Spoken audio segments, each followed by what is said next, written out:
Have you ever heard of a crime so mysterious, so horrifying, that it never left the minds of those who discovered it, even after decades? Imagine stumbling upon a child's body, fragile and broken, left alone in the cold woods as if he never mattered.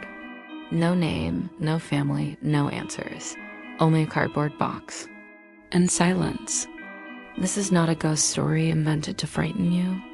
This is something far worse, because it really happened. Philadelphia, February 25th, 1957. A bitter wind cut across a patch of woods in Fox Chase, an area of tangled brush and dirt paths where hunters sometimes set their traps. That morning, a young man walking through the area noticed something odd. A large cardboard box, partially buried under weeds. At first, he thought it might be garbage. A discarded toy chest, maybe, or someone dumping an old television set. But curiosity gnawed at him, and he pulled back the brush. Inside was a sight so horrific it nearly stopped his heart. A boy, his small body folded unnaturally as though he'd been tossed away like trash. The box had once held a baby bassinet, but now it held only death. The man panicked. He wanted to tell someone, but fear took over. If he reported it, maybe the police would suspect him, so, trembling, he walked away. He left the child in that box, alone again. For days, no one came. The boy lay hidden in the woods, exposed to the cold, his bruises telling a story of cruelty no one had yet heard. It wasn't until another passerby, a college student, came into those same woods that the authorities were finally called. By then, the child's body had lain in the open long enough that even seasoned investigators felt their stomachs twist at the sight. He was estimated to be between 4 and 6 years old, though starvation had stunted his growth. His hair had been crudely chopped off, as if someone tried to change his appearance. His body was covered in bruises, his lips were blue. Philadelphia police worked tirelessly to identify him. Posters went up all over the city. Newspapers printed the image of his delicate, pale face with the desperate caption, "Do you know this boy?" But no one came forward. No missing child report matched him. It was as if he had simply appeared from nowhere. That's when the real horror began. The community started to whisper. Some claimed the child had been kept locked in a basement, tortured by those meant to care for him. Others swore the family responsible had vanished overnight, leaving no trace but the box. A few even believed something darker was at play, that the boy's soul was trapped, restless, tethered to the woods where he had been abandoned. And in the years that followed, strange reports began to surface. Hunters who wandered the Fox Chase woods claimed to hear faint sobs drifting through the trees, though no one was there. Others said they saw a small figure darting between the shadows, barefoot, eyes wide with silent terror. Some avoided the area altogether, whispering that the boy in the box had never left. Still, the investigation went on. Detectives chased lead after lead. Every time they thought they had found the boy's identity, the trail would collapse into nothing. The bassinet box was traced back to a local store, but hundreds of identical boxes had been sold. The blanket that covered him was generic, impossible to trace. Even his hair, chopped unevenly, suggested someone had tried to disguise him. Whoever killed him had planned it well. Years passed, but the boy remained a mystery.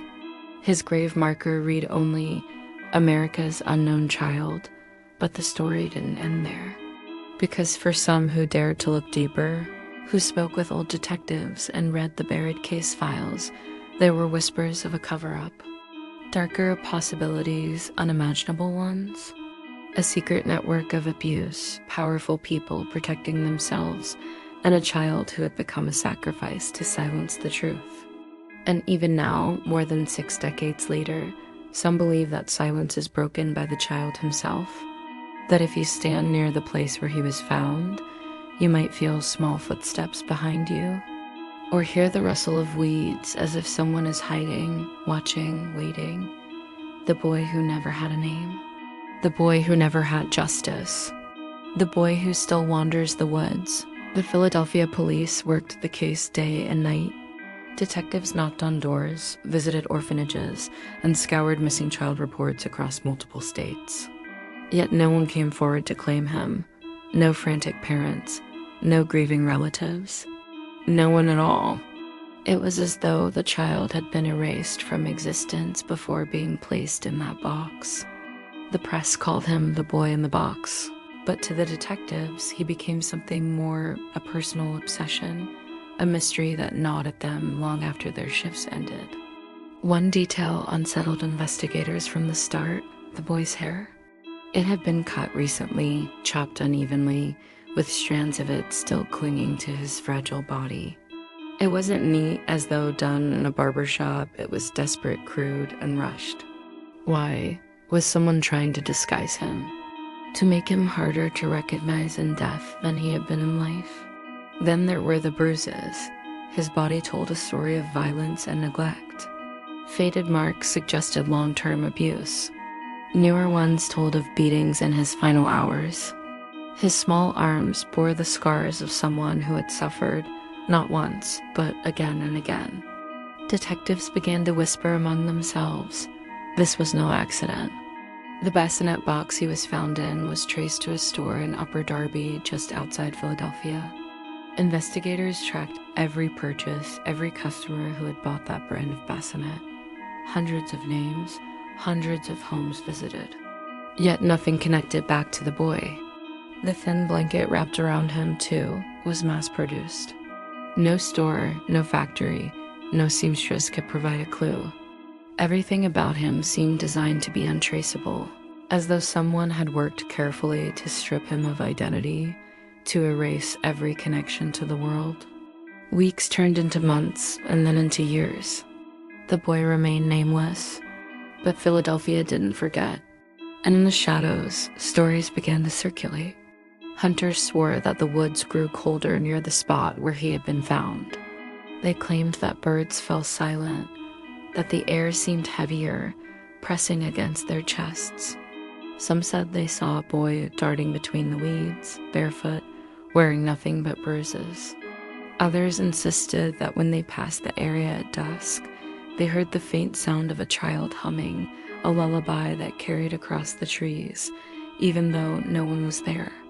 One retired police officer, decades later, admitted something he had never told his superiors. On his second night visiting the crime scene, long after the child's body had been removed, he had returned with his flashlight to comb the woods again. He had heard something faint just over his shoulder, a whisper so soft he couldn't make out the words.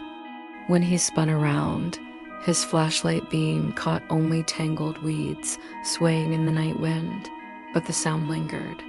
A boy's voice, thin, fragile, asking for help. He never went back alone. Meanwhile, the case twisted deeper into uncertainty. Tips poured in from across the country. Some claimed they had seen the boy in a nearby orphanage, others that he had been a runaway, a child abandoned by travelers passing through Philadelphia. One woman swore he was her missing neighbor's child, but Dana would later disprove her story. Every lead ended the same way: silence. Then came the first theory to truly haunt the public, the idea that the boy had been born into a home where he was never wanted, that he had been locked away, starved, beaten, and finally discarded when his tiny body gave out.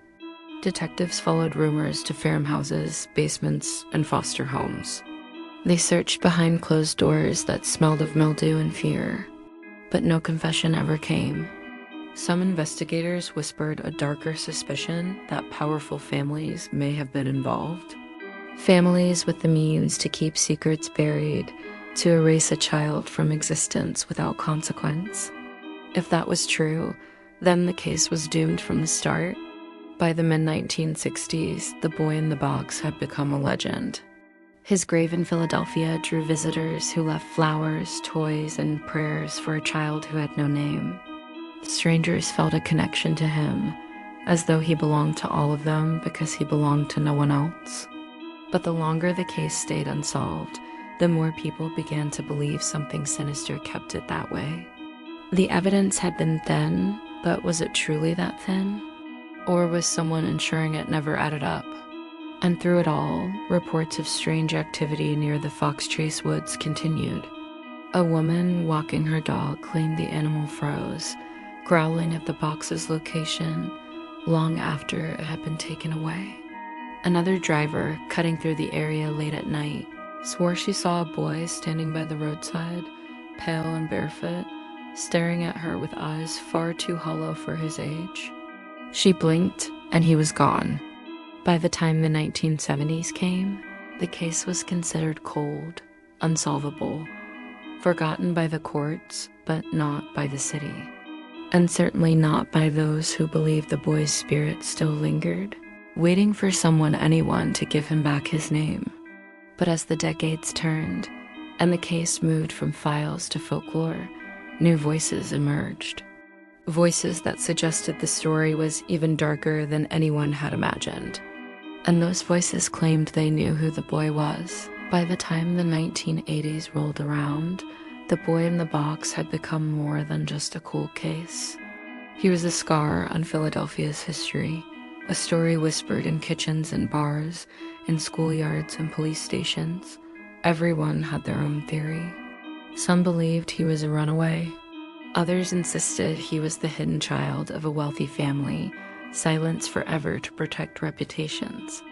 And then there were those who believed the boy was never meant to be identified, that he had been sacrificed for reasons far darker than anyone dared admit. Among the flood of theories, one woman came forward in the late 1990s with a story that shook investigators. Her name was Martha, though some reports disguised her identity. She claimed that as a child, she had lived in a foster home run by a cruel, violent woman. She said the boy had been brought into that home beaten, starved, and eventually killed. According to Martha, she had watched it happen. The woman who ran the house allegedly told her the boy didn't matter, that no one would ever come looking for him.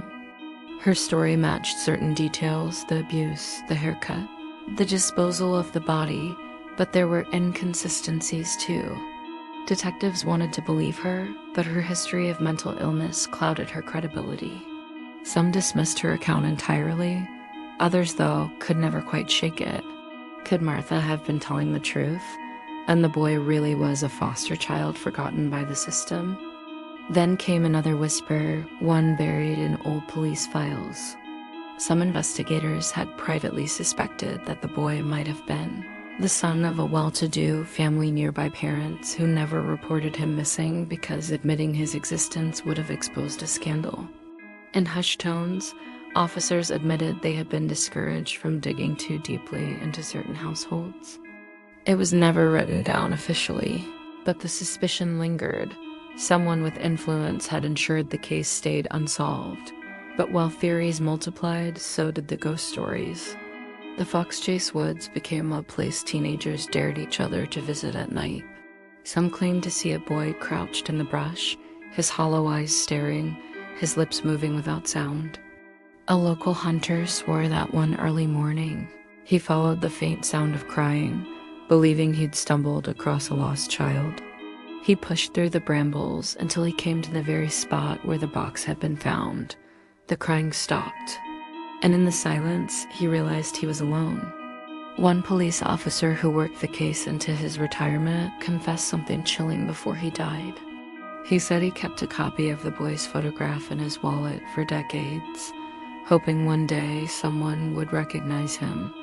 But in the quiet hours of the night, when he stared at that photograph, he swore the boy's expression would change.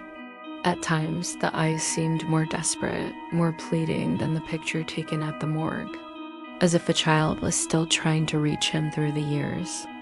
By the 2000s, the story of the boy in the box had spread far beyond Philadelphia.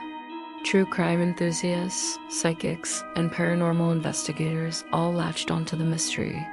A handful of psychics claimed to have visions of the boy seeing him locked in a small, windowless room, crying for a mother who never came. Others described hearing him whisper a single word over and over. Why? The most unsettling reports came from those who visited his grave. Marked simply as America's unknown child, the site became a place of pilgrimage. People left flowers, stuffed animals, and handwritten notes addressed to the boy. Some visitors claimed that when they stood by the marker, they felt a cold hand slip into theirs, small and weightless, as if a child were seeking comfort. Others said they heard faint laughter behind them, only to turn and find the cemetery empty. Through all of this, the official case files sat gathering dust. Detectives have long retired or passed away. Leads had dried up.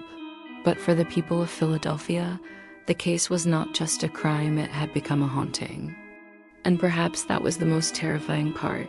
Not that the boy had been abandoned in death, but that his spirit seemed to linger, refusing to be forgotten. Because every so often, when the wind rustled through the Fox Chase woods, people still claimed to hear the faint sound of crying. And sometimes they swore the sound didn't come from the trees, it came from inside the box itself. By the early 2000s, the boy in the box was no longer just a local legend, he had become one of America's most haunting mysteries. New technologies brought hope that perhaps, after decades of silence, the boy would finally have a name.